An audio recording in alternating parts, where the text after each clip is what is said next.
안녕하세요. 로벤입니다. 국민건강보험공단 하반기 채용 공고가 드디어 발표가 되었습니다. 벌써 자소서 쓰시는 분들이 상당히 많이 있으실 텐데요. 이 자소서 가이드는 이 다음 영상에 제가 올려드리도록 하고요. 이번 채용 인원이랑 주요 공고 사항을 알아보도록 하겠습니다. 이번에 공채 인원은 총 452명입니다. 행정직에 거의 모두 다 몰려있죠. 이 갑과 을 452명 중에 400명이 넘습니다. 이번에 건강직은 없고요. 전산직도 없고요.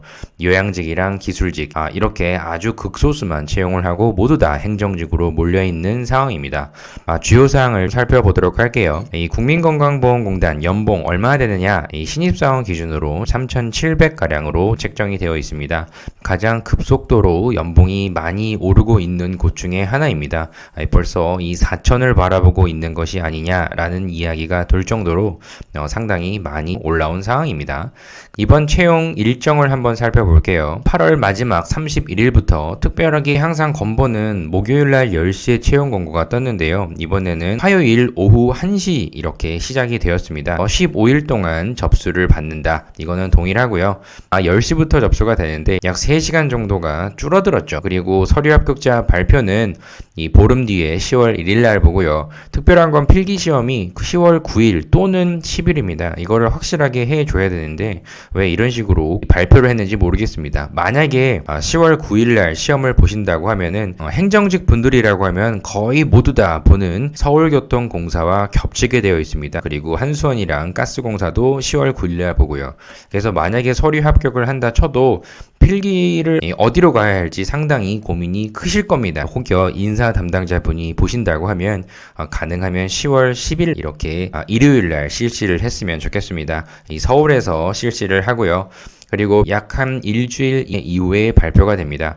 필기시험이 지난 상반기 때는 공고 때 없었어요. 그래서 언제 필기 합격자 발표가 나느냐 이런 얘기가 많았는데 이번에는 다시 이렇게 공고를 해주었습니다. 이 가장 좀 유익있게 보셔야 될 것은 10월 15일 날 금요일 날 발표가 나면 면접시험은 10일 뒤에 25일부터 진행이 된다. 재작년 하반기와 작년 상반기 같은 경우에는 이틀 뒤에 바로 면접이 실시하기도 했거든요. 근데 이번에도 한 10일 정도의 여유를 두고 이렇게 면접을 보게끔 일정을 잡았으니까요. 면접까지 가시게 되면 또 많은 분들과 만나게 될 겁니다. 곧 만나요. 최종 합격자 발표는 11월 18일 날 이렇게 진행이 될 거고요. 이번 채용 인원을 좀 이제 디테일하게 보겠습니다. 행정직은 262, 그리고 건강보험공단에서 행정직으로 지원이 가능한 자격 요건에 해당하는 사항입니다. 공단, 일산병원, 서울요양원, 공단 고객센터, 이 콜센터 분들 있죠. 이분들은 730일 이상 근무를 하게 되면 이런 토익 점수가 없다 하더라도 응시 자격 조건이 행정직으로 부여가 됩니다. 그리고 인턴 경험하셨던 분들 중에는 90일 이상 근무를 하신 분들, 최근에 인턴이 3개월로 대부분 다 근무를 하실 거예요. 그래서 청년 인턴이 있으면 토익 점수 없이도 지원을 할 수가 있다. 그리고 많은 분들이 이 건강직이 채용을 하지 않고 요양직도 너무 인원이 적다 보니까 행정직으로 돌리는 분들이 많이 있으신데 이 그나마 토익 점수가 있는 분들은 바로 행정직으로 지원을 하시는데요. 인턴 경험 있는 분도 마찬가지고요. 근데 이 공인 점수가 없거나 이 인턴도 없거나 이런 분들은 아예 이번에 지원하기가 어렵게 된 케이스가 많이 있을 텐데요. 혹여 일정 수준 이상의 영어 실력이 있는 분들이라고 하면요. 이 오픽을 바로 취득하시면 행정직으로 지원을 하실 수가 있습니다. 바로 성적이 나오니까요. 참고하시고요. 그리고 을 전형도 이번에 하반기에 역시 75명이 이렇게 채용을 합니다. 그리고 요양직은 19명밖에 되지 않습니다. 건강직은 없고요. 기술직 이 정도 있는데 이거는 뭐 거의 없다고 봐도 무방할 정도로 상당히 적은 인원을 채용을 합니다. 그리고 이 요양직으로 이 자격증을 보유하신 분들이 지원을 하실 텐데 안 그래도 이 고스펙자들이 몰리는 곳이 요양직인데 아마 이번에도 엄청나게 높을 것으로 예상이 됩니다. 행정직으로 지원이 가능하신 분들이라고 하면은 이 과감하게 행정직도 고민을 해보시는 것도 이번 하반기를 놓고는 나쁘지 않다고 생각합니다. 그리고 장애 전형도 이번에 행정직 30명, 요양직 10명 이렇게 뽑고요.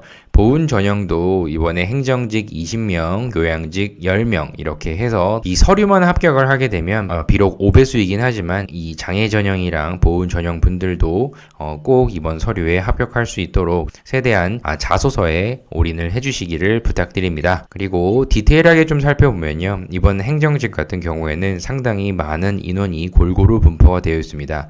제주도와 전북을 제외하고는요. 다 두 자리 인원을 이렇게 채용을 하죠. 그래서 부울경이라고 얘기하는 이 곳에 경남이 엄청나게 뽑습니다. 그리고 대구가 40명을 뽑고요. 이어서 광주, 전남 이렇게도 있고요. 아무래도 가장 많은 인원이 지원을 하신 곳은 바로 인천, 경기가 될 것입니다. 가장 경쟁이 치열할 거예요. 이 경인분들은 상당한 실력자분들이 많기 때문에 나중에 면접에 가서라도 엄청 경쟁이 치열합니다. 거의 종이 한 장 차이라서 어쨌든 지금은 서류를 합격을 하셔야 되는 입장이시니까 최대한 서류부터 뚫어봅시다. 그리고 아마도 요양직은 그나마 이 대구 아니면 이 충남으로 몰리지 않을까 이런 생각이 들고요. 엄청난 경쟁이 예상이 됩니다. 상상 이상의 분들이 사회복지사분들, 간호사분들, 엄청난 고스펙자분들이 많이 지원을 하는 곳이 요양직입니다. 장애 전형도 공고문에 떠 있죠. 그리고 이번엔 특별하게 강원 인제 23명 이렇게 채용을 할 텐데 좀 고민을 하시는 분들이 아마 그 인천 경기로 지원을 하느냐 아니면은 강원 인제로 지원하느냐 이런 생각을 많이 하시는데요. 이 실제 결과가 나오기 전까지는 사실 아무도 모릅니다. 아마도 제가 소신 지원을 하라고 많이 말씀을 드리고 있는데 집이랑 제일 가까운 곳으로 근무하신다 생각하시고 소신껏 지원을 하십시오. 그리고 여러분들 꼭 아셔야 되는 상반기 통계입니다. 이 행정직 같은 경우에는 10,000명가량이 서류에 응시를 했고요. 85%가 다 서류 전형에서 떨어졌습니다. 7배수죠. 건강직은 84%, 요양직도 86%, 전산직 71%, 기술직은 무려 94%가량이 모두 서류 전형에서 불합격했습니다. 서류를 뚫어내는 것 자체가 상당히 어려운 곳이 건보입니다. 필기시험에 합격할 수 있는 확률은 더 이렇게 높아지죠. 2.5배수에 해당하시는 분들이 결국 면접을 보실 수 있을 텐데요. 보훈이랑 행정은 5배수 전형이지만 이 면접에 가게 되면 이전에 필기 성적은 모두 꼴등도 1등도 다 면접은 노베이스로 출발하기 때문에 상당히 면접이 중요한 곳이 이 건보입니다. 이 최종 합격의 문턱에서 떨어지신 분들도 꽤 있으시죠. 이번에도 또다시 면접까지 가셔서 꼭 이번에는 쟁취하셨으면 좋겠습니다.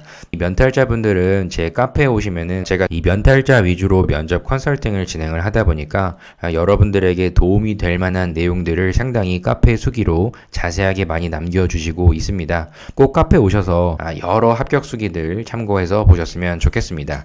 그리고 이번에는 행정직의 변화를 좀 볼까요? 지난 2018년부터요, 한 10,000명가량이 대부분 평균적으로 지원을 하고 있죠. 가장 많이 몰렸을 때가 2019년 하반기 14,000명 정도가 몰렸는데요. 이번에도 10,000명 정도 이상은 갈 겁니다. 왜냐면 건강과 요양에 지원하실 분들 중에서 상당수가 행정직으로 넘어온다, 이런 얘기를 말씀드렸죠. 그러다 보니까 아마 행정직으로 많이 몰릴 겁니다.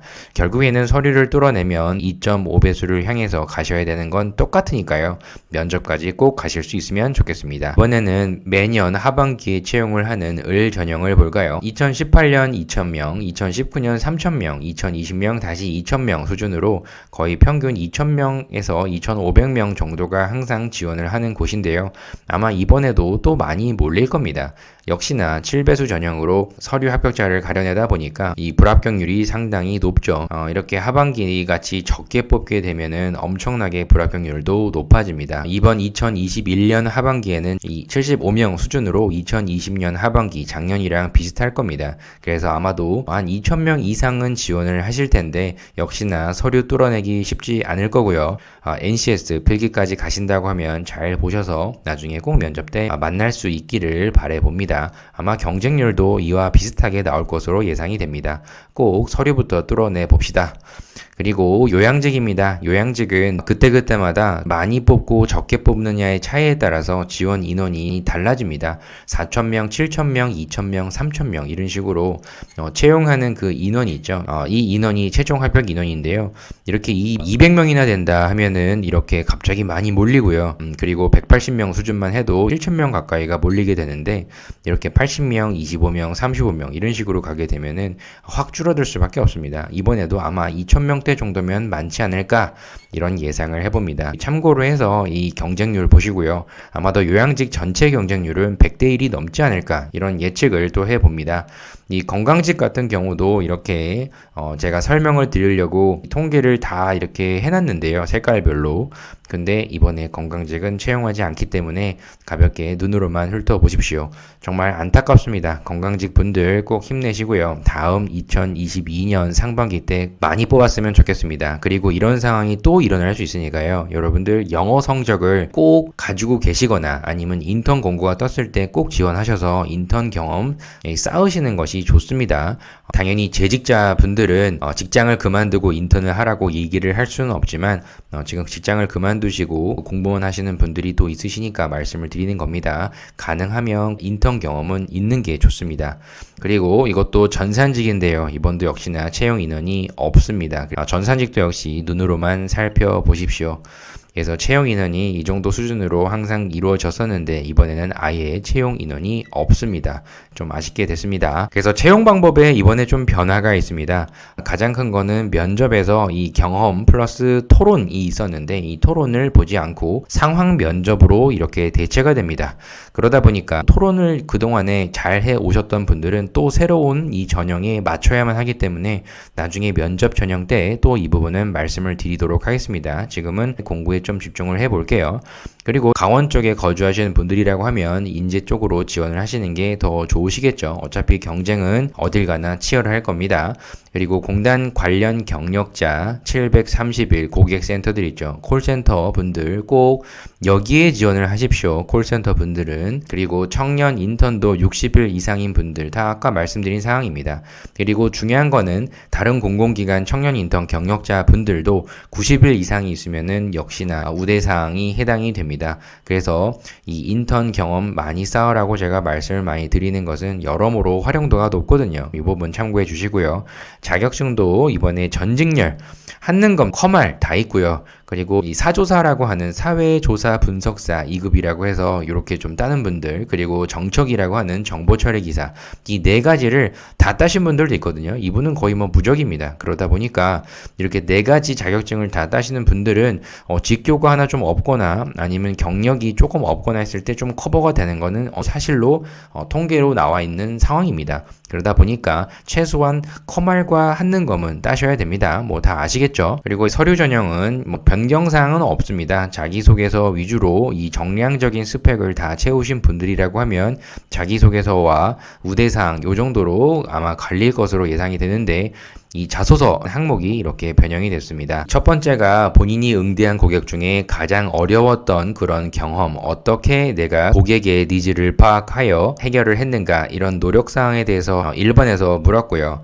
그리고 동시에 여러 과업들을 어떤 우선순위를 정하여 대처를 했는가 이렇게 2번이 있고요. 그리고 단체 생활을 하는 상황 속에서 조직의 목표를 향해 가는데 팀원의 사기가 떨어지는 상황이거나 아니면 팀원의 사기를 올려야 되는 그런 상황 속에 처했을 때 어떻게 여러분은 하셨는지 그리고 팀원의 반응은 무엇이었는지 요 반응 물어보는 게 상당히 면접에서 꼬리 질문 패턴인데요. 이번에는 아예 자소서 항목으로 나왔습니다. 그리고 마지막 직업윤리를 묻는 여러분들만의 조직상에서의 가치관 요거 물었습니다. 어떤 권유에도 흔들리지 않고 꿋꿋한 여러분만의 직업윤리는 무엇이냐 이런 부분을 물어본 것이기 때문에 미리 말씀드리지만 여성분들 다이어트 얘기하지 마십시오. 권유에 흔들리지도 않고 꿋꿋하게 목표를 달성했다 해서 다이어트 경험을 적는 분들이 있는데요. 적지 마십시오. 참고로 자소서 가이드는 이번 다음 영상에 올라옵니다. 그리고 필기시험은 NCS 60분 그리고 법률 20분 해서 60문제 20문제 이렇게 해서 1분당 한 문항을 풀게끔 하는 거는 지난 상반기와 변경사항은 없습니다. 합격하신 다음에 국민건강보험법이랑 노인장기요양보험법을 이렇게 공부를 하신 분들이 많은데 미리미리 공부를 하십시오. 그리고 NCS 스터디 올해도 하반기에 진행을 합니다. 따로 공고를 드릴 거예요. 그리고 가장 중요한 면접이 있습니다. 항상 이 경험 면접이랑 그리고 토론 면접 면접이 실시가 됐던 이 건강보험공단의 면접 전형이 드디어 토론 전형이 폐지가 됐습니다. 이번 하반기만 폐지가 된 것인지 아니면 코로나 때문에 상황 면접을 대체를 하는 것인지 이것은 이 건보만이 알 수 있겠죠. 다음은 상반기에 다시 토론이 부활될 수도 있으니까요. 너무 좋아하시지는 않으셨으면 좋겠습니다. 그리고 건강보험공단에서 가장 중요하게 생각하는 것은 경험 질문입니다. 다대 다 면접이기 때문에 평가 내용들 각각 이렇게 있으니까요. 이 부분은 나중에 필기 합격 이후에 면접 전형되기 전에 제가 한번 영상을 올려드리려고 합니다. 그러니까 꼭 면접까지만 오십시오. 여기까지 이렇게 알아보았고요. 마무리를 하자면 이번에도 많은 분들이 건강보험공단에 지원을 분명 하실 겁니다. 여러 가지 카더라 정보들이 많이 있죠. 근데 거기에 흔들리지 마시고 이 서류 전형 지원을 하시는 분들 모두 다 성심성의껏 자소서 작성을 해 주시고요. 그리고 경량적인 스펙은 최대한 채우시기는 하셔야 합니다. 그리고 인턴 경험 없는 분들 인턴 꼭 지원하시고요. 면접 때 실제 만나게 되는 상당수 분들, 특히 행정직 분들, 그 중에 경인 분들은 거의 인턴이 없는 분들이 없다시피 할 정도로 엄청나게 많습니다. 근데 인턴이 있다고 뭐 좋아야 되느냐 그런 거 아닙니다. 지금 간호사에서 행정직으로 바꾸시거나 사회복지사라든지 아니면 뭐 물리치료사나 작업치료사 분들도 너무 인원이 적다 보니까 행정으로 돌리는 경우가 꽤 많이 일어납니다.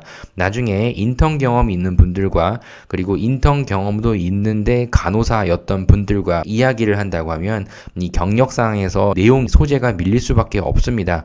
안심할 수는 없다 이렇게 생각하시고 여러분들만의 소재를 진정성 있게 어필하는 그 연습이 꼭 필요하실 겁니다. 나중에 이 부분은 또 한번 다루도록 할 테니까요. 오늘은 가볍게 이렇게 살펴보았습니다. 꼭 곰곰은 보시고 너무 슬퍼하지 마시고요. 건강직 분들, 요양직 분들, 그리고 행정직 분들 너무 또 좋아하지 마시고요. 최대한 모두 다 서류 합격하셔서 필기시험도 보시고 면접까지도 합격을 하셔서 건강보험공단 타이틀을 꼭 따셨으면 좋겠습니다. 올해도 하반기 많은 분들이 합격할 수 있도록 또 도움을 드리도록 할 테니까요. 오늘은 여기까지 알아보고 영상 마치도록 하겠습니다. 그럼 다음 자소서 분석 가이드에서 뵙도록 하겠습니다. 좋아요와 구독 꼭 남겨주세요. 감사합니다.